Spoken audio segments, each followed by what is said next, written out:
నమస్తే.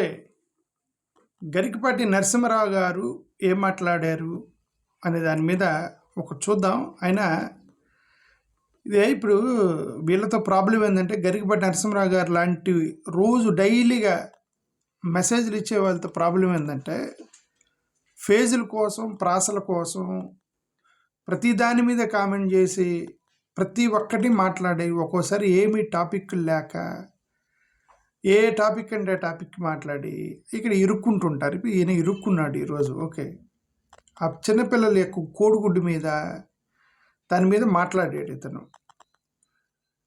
అదే మరి ఇది ఇంటెన్షనల్ చేసినా అన్ఇంటెన్షనల్ చేసినా తప్పే, చాలా తప్పు మాట్లాడాడు. దాని గురించి మనం విందాం, ఆయన ఏమన్నాడు అనేది విందాము.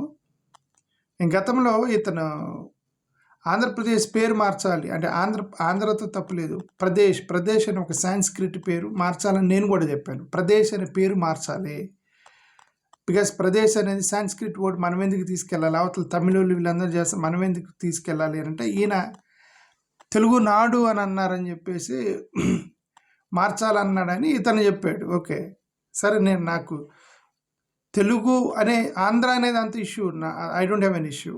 ప్రదేశ్ అనే సాంస్క్రిట్ వర్డ్ మాత్రం మార్చాలని నేను చాలా బలంగా నా అభిప్రాయం చెప్పాను. నేను ఇప్పటికీ దానికి కట్టుబడి ఉంటా. You have to change the word Pradesh, Sanskrit word మనం ఎందుకు ఉంచాలని. ఆ విషయం పక్కన పెడితే ఈయన కోడిగుడ్డు మీద కామెంట్ చేశాడు, అది చాలా తప్పు. దాని గురించి మనం చూడబోయే ముందు నేను నిన్న ఒక వీడియో పెట్టాను. ఆ వీడియో ఏంటంటే, అదే దళితులు ఒక శవాన్ని పొలాల మీదుగా తీసుకెళ్లారు, ఎస్సీ ఎస్టీ కేసు పెట్టాలి అని చంద్రబాబు నాయుడు గారిని మనం రిక్వెస్ట్ చేశాం. ఇప్పుడు చంద్రబాబు నాయుడు గారిని అంటే, ఇప్పుడు అది ఏ లెవెల్లో జరిగిందో మనకు తెలియదు. అది ఎక్కడైనా జరిగినాయి, అక్కడ చిన్న నియోజకవర్గం లెవెల్లో జరిగినా మన గవర్నమెంట్ని తిడుతున్నాము. చంద్రబాబు నాయుడు గారి గవర్నమెంట్, లోకేష్ గవర్నమెంట్ అంటున్నాం. కాబట్టి ఇప్పుడు వాళ్ళు కేసు పెట్టారు, ఎస్సీ ఎస్టీ కేసు పెట్టారు, నాకు ఎఫ్ఐఆర్ పంపించారు. కోనసీమ జిల్లాలో ఆ శవాన్ని రోడ్డు మీదకి తీసుకెళ్లారు, అదే పొలంలో తీసుకెళ్లారు అన్న దాని మీద ఎస్సీ ఎస్టీ కేసు పెట్టారు. So we must thank the government, అది హూఎవర్, అది లోకల్ లెవెల్లో జరిగినాయి, స్టేషన్ లెవెల్లో జరిగినాయి, లోకేష్ లెవెల్లో జరిగినాయి, లేదంటే హోమ్ మినిస్టర్ లెవెల్లో జరిగినాయి, చంద్రబాబు నాయుడు లెవెల్, ఏ లెవెల్లో జరిగినా మనం గవర్నమెంట్ని తిడుతున్నాం కాబట్టి మనం గవర్నమెంట్కి క్రెడిట్ ఇవ్వాలి. So let us thank the government of Andhra Pradesh for filing SC ST case. అది ఇంకొకసారి వాళ్ళు జాగ్రత్తగా ఉంటారనే ఉద్దేశంతో పెట్టారు, మంచిది. నేను అంటే నా అభిప్రాయం ఏంటంటే, ప్రభుత్వాలు ఇప్పుడు జగనన్న ప్రభుత్వం అన్నా, చంద్రబాబు నాయుడు ప్రభుత్వం అన్నా, లోకేష్ అయినా, ఈవెన్ పవన్ కళ్యాణ్ ప్రభుత్వం ఫామ్ అయినా సరే కొన్ని కామన్గా ఉంటాయి. లైక్ స్కీములు, పేదలకు ఇచ్చే స్కీములు, ఎడ్యుకేషను, డెవలప్మెంట్, ఇవన్నీ కామన్గా ఉంటాయి, ప్రతి గవర్నమెంట్ చేస్తుంది. బట్ అల్టిమేట్గా ఏంటంటే, ఇక్కడ లోకల్గా ఇప్పుడు కాపాడటానికి జగన్మోహన్ రెడ్డి గారు గవర్నమెంట్లో ఈ మైనారిటీస్కి వీటికి పెద్దగా ఇబ్బంది పెట్టాడు జగన్మోహన్ రెడ్డి గారు. ఆయన గవర్నమెంట్లో పెద్దగా ఏమి ఇబ్బంది పెట్టాడు. చంద్రబాబు నాయుడు గారు కూడా ఇబ్బంది పెట్టాడు. ఆ మాటకు వస్తే చంద్రబాబు నాయుడు కూడా ఇబ్బంది పెట్టాడు. వాళ్ళు ఏంటంటే బేసికల్గా ఇక్కడ లోకల్ ఓట్ బ్యాంక్ కావాలి, ఓట్ల కోసం ఏంటంటే వాళ్ళందరికీ ఎవరిని ఇబ్బంది పెట్టరు.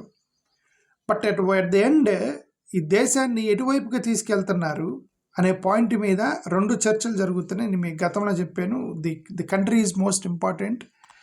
ఈ కంట్రీ రెండు ఆర్గ్యుమెంట్స్ నడుస్తున్నాయి, తప్పేం కాదు. నేనైతే ప్రతి దేశంలో కూడా రెండు ఆర్గ్యుమెంట్స్ ఉంటాయి. ఒకటి నేషనలిస్ట్ అప్రోచ్ ఉండేది, రెండు లిబరల్ అప్రోచ్ ఉండేది. మన దేశంలో కూడా ఈ నేషనలిస్ట్ అప్రోచ్ అనేది బలంగా వచ్చేసింది. అది ముఖ్యంగా అది carried by Bharatiya Janata party carry చేశారు దాన్ని. ఇప్పుడు ఆ నేషనలిస్ట్ అప్రోచ్ పేరుతోటి హిందూ దేశంగా మార్చాలి అని వాళ్ళు నమ్మిన వాళ్ళు వాళ్ళ సిద్ధాంతం మీద వాళ్ళు వెళ్తున్నారు. వాళ్ళు నమ్మారు ఏదే హిందూ దేశంగా ఉండాలి, మైనారిటీలంతా కాదు, ఇది పక్కన ఇస్లాము, బంగ్లాదేశ్, పాకిస్తాన్ హిందూ దేశంగా ఉంటే మన దేశం ఎందుకు హిందూ దేశంగా ఉండకూడదు అని ఆర్గ్యుమెంట్ చేస్తున్నారు వాళ్ళు. ఓకే, మనమేం ఆర్గ్యుమెంట్ చేస్తున్నామంటే, ఇది అన్ని మత ప్రస్తావన తీసుకొచ్చిన దేశాలు మొత్తం పోయినాయి. బంగ్లాదేశ్, ఇప్పుడు వాళ్ళు ఏ దేశం అయితే చెప్తున్నారు, బంగ్లాదేశ్, పాకిస్తాన్, ఇరాన్, ఇరాక్, ఎవరైతే ఇది ఇస్లామిక్ దేశాలు ఉండగా మనకెందుకు హిందూ దేశం అంటే వీళ్ళు చెప్పే ఆ దేశాలు మొత్తం నాశనం అయినాయి. ఏ దేశాలకు అయితే వీళ్ళు రోల్ మోడల్ చెప్తున్నారు ఆ దేశాలు మొత్తం పోయిన because of religion centric countries. మతం మీద దేశాలు కడితే అవి నాశనం అవుతాయి, ఎకానమీ దెబ్బతినేది, అల్లర్లు వస్తాయి, హింస జరిగిద్ది, ఎన్ని కూడా జరుగుతాయి. కాబట్టి అసలు మత ప్రస్తావన లేనటువంటి సెక్యులర్ దేశం కావాలని డాక్టర్ బాబాసాహెబ్ అంబేద్కర్ రాసినటువంటి రాజ్యాంగం మీద దేశం నడవాలి, డివియేట్ అవ్వకూడదని చెప్పే వాళ్ళలో నేను కూడా నాతో ఏకీభవించిన వాళ్ళు మీరేం చేయాలి, ఎన్డీఏని మీరు వ్యతిరేకించాలి. ఎందుకంటే ఎన్డీఏ వాళ్ళు ఏం చేస్తున్నారు, మా రిలీజియన్ బేస్డ్గా మతం అనేటువంటి దాని మీద ఆధారంగా దేశాన్ని కట్టడానికి ట్రై చేస్తున్నప్పుడు ఇప్పుడు మీరు దానికి మీరు యాక్సెప్ట్ చేస్తే మీరు దానికి వాళ్ళకి మద్దతు ఇవ్వాలి. మీరు యాక్సెప్ట్ చేయకపోతే మద్దతు ఇవ్వకూడదు. సింపుల్గా నేను ఓటర్లకు చెప్తాను. ఎందుకంటే నాయకులకి చెప్పి ఫెడప్ అయిపోయాను. నేను నాయకులకి చెప్పి నా రిక్వెస్ట్ చెప్పడానికి నేనే ఉండి వాళ్ళు చాలా పెద్దోళ్ళకే నేను వాళ్ళకి చెప్పేంత టోన్ కాదు. బట్ నేను రిక్వెస్ట్ అయింది ఒక సిటిజన్ ఆఫ్ ఆంధ్రప్రదేశ్కి నేను అన్ని పొలిటికల్ పార్టీలకి రిక్వెస్ట్ చేసిన ఏంటంటే ఒకరు ఇండియా బ్లాక్ వైపుకి రావాలని. బట్ నాకేం కనబడతలేదు. ఇప్పుడు 2029లో కూడా I'm 100% sure nobody will come to India back. నాకైతే అర్థమవుతుంది situation. But at least people need to think. మీరు ప్రజలు ఆలోచించాలి. ప్రజలు ఏమని నా కాంట్రిబ్యూషన్ ఏంటి, భారతదేశాన్ని సెక్యులర్ దేశంగా మలచడంలో ఒక ఆంధ్రప్రదేశ్ సిటిజన్గా నా పాత్ర ఏంటి. అట్లీస్ట్ రాజ్యాంగం మీద ఆధారపడ్డ వాళ్ళైనా సరే, రిజర్వేషన్స్ మీద ఆధారపడ్డ వాళ్ళు, ఉద్యోగాలు రిజర్వేషన్స్ ఉండాలని కోరుకునే వాళ్ళు మీరన్నా ఆలోచించాలి. రోజు మాకు మైనారిటీలకి దెబ్బతీస్తున్నారు, మమ్మల్ని కొడుతున్నారు, ఇది కుల వివక్ష మీద ఇది చేస్తున్నారు అది చేస్తున్నారని రోజు ఏడ్చే వాళ్ళు ఉన్నారే, మీరన్నా ఆలోచించాలి. That you need to contribute something for the people who are fighting for the secular state, especially from India bloc. ఈ అరవింద్ కేజ్రీవాల్ కానీ, మమతా బెనర్జీ కానీ, ఆ పక్కన స్టాలిన్ కానీ, ఈయన ఏమంటారు థాకరే ఫ్యామిలీస్ కానీ, రాహుల్ గాంధీ కానీ, ఇది ఎవరైతే సెక్యులర్ కమ్యూనిస్ట్ పార్టీలు కానీ, కేరళలోని కమ్యూనిస్ట్ పార్టీలు, చిన్న పొలిటికల్ పార్టీలు ఎవరైతే సెక్యులర్ వాదం కోసం కొట్లాడుతున్నారో మీ కాంట్రిబ్యూషన్ కూడా ఉండాలి. సెక్యులర్ దేశం కోసం ఆంధ్రప్రదేశ్ ప్రజల యొక్క కాంట్రిబ్యూషన్ కూడా ఉండాలి. 2014 నుంచి మీ కాంట్రిబ్యూషన్ ఏంటి నేను చెప్తున్నాను. 2014 నుంచి మీ కాంట్రిబ్యూషన్, మీరు వేసే ప్రతి ఓటు హిందూ రాష్ట్రం కట్టడానికి పోయింది. ఎందుకంటే ఇది జగనన్న ప్లస్ చంద్రబాబు నాయుడు ఇద్దరు కూడా మోడీకి మద్దతు ఇచ్చుకుంటూ పోయారు. సో మీరు వేసే ప్రతి ఓటు, ఇంక్లూడింగ్ మైనారిటీస్ ఎవరైతే ఏడుస్తున్నారో మీ ఓటు కూడా వాళ్ళకే పోయింది. హిందూ దేశం కట్టేశారు. 60-70% హిందూ దేశంగా కట్టారు. ఓకే, హిందూ దేశంగా కట్ట తప్పు లేదు. ఇక్కడ ఏమంటాం అంటే హిందూ దేశంగా ముస్లిం క్రిస్టియన్ దేశంగా కట్టడం కాదు ఇష్యూ. మత ప్రాతిపదికన దేశాలు కడితే మన ఫైనల్గా బంగ్లాదేశ్, పాకిస్తాను, ఇరాను, పక్కన శ్రీలంక కాదులేండి బాబు, శ్రీలంక వాళ్ళు సెక్యులర్ కంట్రీ, ఏ అయితే వీళ్ళు చూపిస్తున్నారో మత ప్రాతిపదికన కడితే అన్ని దేశాలు ఎకనామిక్గా దెబ్బతిన్నాయి. సో కాబట్టి వాళ్ళ ఆర్గ్యుమెంట్ వాళ్ళకు ఉంది. మన ఆర్గ్యుమెంట్ ఏంటంటే క్యాస్ట్లెస్, రిలీజియన్లెస్, క్లీన్, ట్రాన్స్పరెంట్ అడ్మినిస్ట్రేషన్ ఉన్నటువంటి భారత అంబేద్కర్ చెప్పిన రాజ్యాంగం మీద దేశం నడవాలని మీరు కూడా కోరుకుంటే you need to seriously think either change your leaders or you change towards India bloc. నేను అదే చెప్తుంది. సరే, ఇప్పుడు ఇక్కడ మ్యాటర్కి వద్దాం. ఈయనేమన్నాడు చూద్దాం ఒకసారి. ఈయన గరికెపాటి నరసింహరావు గారు.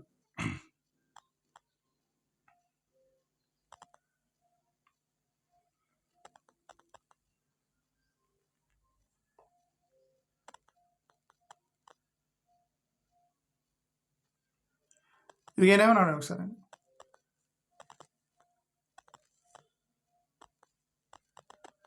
నేను వాయిస్ రావట్లేదు.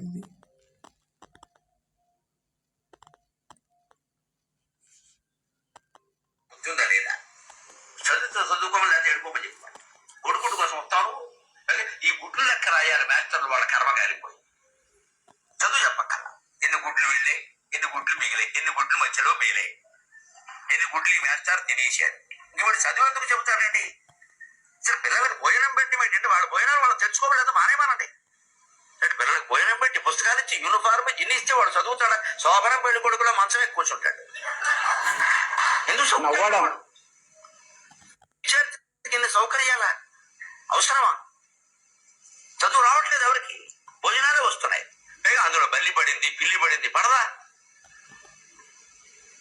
ఆ వండి పెట్టే వాళ్ళకి డబ్బులు ఉండవు. ఎక్కడి నుంచి ఇస్తారు? ఎంతమందికి ఇస్తారమ్మా? ధార పోస్తారు ప్రభుత్వం వాళ్ళు. ఎక్కడి నుంచి ఉన్నాయి డబ్బు? సార్ విద్యను కూడా నీ బట్టలు నువ్వు పట్టుకో, నీకు ఇష్టమైతే చదువు. బళ్ళల్లో మధ్యాహ్న భోజనం ముఖ్యమైనది, చదువు మిధ్యాహ్నమై. చదువు ఎవడికి అక్కడ. భోజనంలో గుడ్డెట్టారా, గడికి గుడ్డెట్టారా? అన్నం తినేవాడు కొడుకుడు పెట్టేవాడి బుద్ధి ఉందా లేదా? చదువుకోమని లేకపోతే వెళ్ళిపోమని చెప్పాడు. కొడుకుడు కోసం వస్తాను. ఈ గుడ్లు లెక్క రాయాలి మాస్టర్లు వాళ్ళ కర్మ కాలిపోయి. చదువు చెప్పక్కర్లా. ఎన్ని గుడ్లు వెళ్ళే, ఎన్ని గుడ్లు మిగిలే, ఎన్ని గుడ్లు మధ్యలో మిగిలే, ఎన్ని గుడ్లు ఈ మాస్టర్ తినేసాడు. ఇంకోటి చదువు ఎందుకు చెబుతాడండి? అసలు పిల్లలకు భోజనం పెట్టి ఏంటంటే వాళ్ళ భోజనాలు వాళ్ళు తెచ్చుకోవలేదు మానేమానండి. పిల్లలకు భోజనం పెట్టి పుస్తకాలు ఇచ్చి యూనిఫార్మ్ ఇన్ని ఇస్తే వాడు చదువు. అదండి మ్యాటర్. ఇప్పుడు ఈయన ఎట్లాంటి ప్రసంగాలు చాలా ఇచ్చాడు గిరికిపాటి నరసింహరావు గారు. అది ఇల్లు ప్రాస కోసం, ఫ్రేజ్ కోసం రోజు ఏదో ఒకటి మాట్లాడాలి, ఏదో ఒక దాని మీద కామెంట్ చేయాలి. సో ఈరోజు ఆయన స్కూల్ పిల్లలను పట్టుకున్నాడు. అతను బేసిక్ మిడ్ డే మీల్ యొక్క ప్రోగ్రామ్ యొక్క మెయిన్ బేసిక్ ఐడియా ఏంటి అర్థం తెలియకుండా వీళ్ళు మాట్లాడారు. ఎందుకు వీళ్ళకి అర్థం తెలియదు? Basic mid day meal programme ఎందుకు అర్థం తెలియదు అంటే వీళ్ళ కోసం పెట్టలేదు. మిడ్ డే మీల్ ప్రోగ్రామ్ పేదల కోసం పెట్టారు. వీళ్ళు పేదలు కాదు, వీళ్ళు ధనవంతులు. వీళ్ళంతా ధనవంతులకి అర్థం కాదు, కింద పేదవాడు పడే కష్టాలు వీళ్ళకి అర్థం కాదు. Government mid day meal programme ఎందుకు పెట్టిందంటే చాలామంది పిల్లలు గ్రామీణ ప్రాంతాలు మూడు రీజన్స్ చెప్పింది. Mid day meal programme introduce చేసినప్పుడు ఫస్ట్ తమిళనాడులో ఇంట్రడ్యూస్ చేశారు. తమిళనాడు వాళ్ళు ఫస్ట్ ఇంట్రడ్యూస్ చేసిన మిడ్ డే మీల్ ప్రోగ్రామ్. వాళ్ళు చెప్పిన రీజన్ని కేంద్ర ప్రభుత్వం అడాప్ట్ చేసింది. దాన్ని వాళ్ళ యొక్క మెయిన్ బేసిక్ 3 ఇష్యూస్ చెప్పారు. ఒకటి, మాల్ న్యూట్రిషన్ తోటి చిన్నపిల్లలు చాలామంది సఫర్ అవుతున్నారు. మాల్ న్యూట్రిషన్తో సఫర్ అవుతున్నారు. ఒక చిన్నపిల్లోడు స్కూల్కి వచ్చినప్పుడు వాడికి మాల్ న్యూట్రిషన్ తోటి, ఆకలితోటి ఇబ్బందిగా ఉన్నప్పుడు వాడు ఫోకస్, కాన్సన్ట్రేషన్ ఎడ్యుకేషన్ మీద పెట్టలేకపోతున్నారు గ్రామీణ ప్రాంత ప్రజలు. కాబట్టి give them malnutrition and then teach them. Simple concept. అందుకని ది చీపెస్ట్ వైటమిన్స్ కానీ ప్రోటీన్స్ ఇచ్చేది ఏంటంటే ఇట్ ఈస్ ఎగ్. కాబట్టి ఎగ్ చూజ్ చేసుకున్నారు. చాలా తక్కువ ఖర్చుతోటి పిల్లలకి ప్రోటీన్ ఇచ్చేది ఎగ్. కాబట్టి ఎగ్ పెడుతున్నారు అక్కడ. ఓకే, గుడ్డు కోసం స్కూల్కి వస్తున్నామంటే వాడు గుడ్డు కోసమే స్కూల్కి రప్పించాలని గుడ్డు పెట్టారు. మీరు గుడ్డు పెడితే వాడు ఆడుకునే పిల్లడు, వాడు ఆడుకునేవాడే. నేను స్కూల్కి వెళ్ళిన నేడుస్తాడు వాడు. నేను మట్టిలో కూర్చొని ఆడుకుంటా అంటాడు పిల్లడు. ఓకే, తల్లిదండ్రులు ఏమో గ్రామీణ ప్రాంతాల్లో కూలి పనికి పోయేవాళ్ళు. వాళ్ళంతా కూలికి పనికి పోయేవాళ్ళు. వాళ్ళందరూ ఏం చేస్తారు? కూలి పనికి పోయి పిల్లల్ని ఇక్కడ పడేసి వెళ్ళిపోతారు. వాళ్ళు సర్వైవ్ అవ్వాలి కదా. ఇప్పుడు సిటీల్లో కనుక ఆయమ్మల్ని ఏమంటారు, చిన్నపిల్లలు చూసుకునేటువంటి స్కూల్స్ అవన్నీ ఏముండవు కదా గ్రామీణ ప్రాంతాల్లో. పిల్లల్ని కంటారు, 1 సంవత్సరం వరకు నాన్న తిప్పలు పడతారు. ఆ ముసలి వాళ్ళకి నాయనమ్మ అమ్మమ్మ దగ్గర పెంచుతారు, లేదా పక్కింటి వాళ్ళ దగ్గర పెంచుతారు. ఆ తర్వాత వాడిని వదిలేసి పనికి పోతూ ఉంటారు గ్రామీణ ప్రాంతాల్లో. వాడు ఆ మట్టిలో ఆడుకుంటూ ఉంటాడు. వాడిని స్కూల్కి తీసుకురావాలి. అలాగా ఈ గుడ్డు పెడతామనంటే వస్తాడు స్కూల్కి. గవర్నమెంట్ వండర్ఫుల్ ప్రోగ్రామ్ ఇది అంతా. మాల్ న్యూట్రిషన్ ఇవ్వాలి, వాడిని అట్రాక్ట్ చేయాలి స్కూల్కి. వాడు స్కూల్కి వచ్చిన తర్వాత ఈక్వాలిటీని పెంపొందించాలి. మూడోది ఈక్వాలిటీ అంటే ఇప్పుడు వీళ్ళ పిల్లలు ఎవరైతే మాట్లాడుతున్నారో వీళ్ళ పిల్లలకి బాక్స్ పెడతారు. పిల్లలకి ఆ బాక్స్లో ఆ స్కూల్ పిల్లల యొక్క బాక్సులు మధ్యాహ్నం భోజనం తెచ్చుకుంటారు కదా, ఆ బాక్సులు మొత్తం ఓపెన్ చేస్తే ఒక్కొక్క బాక్స్ ఒక రకంగా ఉండేది. ఒక బాక్స్లో రిచ్ ఫుడ్ ఉండేది, ఒక బాక్స్లో వాడి చపాతీ వేసుకొని వస్తాడు, కర్రీ కూడా ఉండదు వాడికి. ఒక బాక్స్లో పొడి కారం పచ్చడి ఉండిద్ది. వాళ్ళ కెపాసిటీని బట్టి బాక్స్ ప్రిపేర్ చేస్తున్నారు. పిల్లలందరూ తినటానికి ఓపెన్ చేసినప్పుడు డిస్క్రిమినేషన్ జరుగుతుంది పిల్లల మధ్య. ఒకడేమో మంచి ఫుడ్ తింటుంటే ఒకడేమో పచ్చిమిరకాయల పచ్చడి పొడి కారం వేసుకొని తింటున్నారు పేద పిల్లలు. సో ఆ పిల్లల మధ్య డిస్క్రిమినేషన్ ఉండకూడదని మొత్తానికి ఒకటే ఫుడ్ పెట్టాలని మిడ్ డే మీల్ పెట్టారు. ద బేసిక్ ఫండమెంటల్ కాన్సెప్ట్ తెలియకుండా ఆయన కోడిగుడ్డు ఎందుకు పెడుతున్నారు, పెళ్లి కొడుకు మంచం ఎక్కినట్టు ఏదేదో మాట్లాడాడు ఇతను. ఓకే, కరెక్ట్ కాదు అది నరసింహరావు గారు మాట్లాడింది. నేను గతంలో I supported him when proposed change of the state of Andhra Pradesh. Andhra Pradesh కాదు, ప్రదేశ్. నా problem is with Pradesh, my problem is not Andhra. Okay, Andhra is a Dravidian word, Pradesh is the Sanskrit word. I supported him, but this we won't support. ఇలా మాట్లాడితే we don't support, because it's basically the basic program to attract the poor people. Okay, ఇది matter. Anyway, thank you, నమస్కారం.